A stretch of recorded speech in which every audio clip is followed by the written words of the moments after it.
BJP Tamil Nadu में MGR जैसे नेताओं के सपनों को आगे बढ़ाने के लिए काम कर रही है।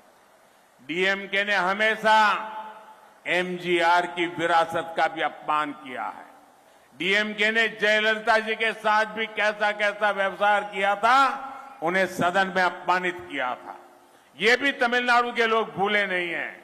यहां देवेंद्र कुल के वेलालर कम्युनिटी की बहुत पुरानी डिमांड को पूरा करने का काम भी एनडीए सरकार ने किया है और नरेंद्र देवेंद्र से बहुत अलग नहीं है। நண்பர்களே, எங்களுடைய லட்சியம் தூய்மையான அரசியல். அதுல பயணிக்கும் போது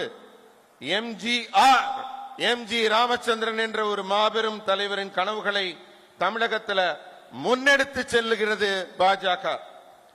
எம்ஜிஆரின் பாரம்பரியத்தையும் திமுக தொடர்ந்து அவமதித்துக் கொண்டுதான் இருக்கிறது.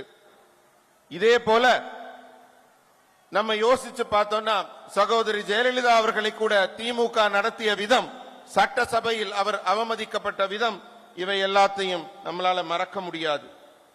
உடனுக்குடன் செய்திகளை தெரிந்து கொள்ள சன் நியூஸ் பெல் ஐகானை கிளிக் பண்ணுங்க.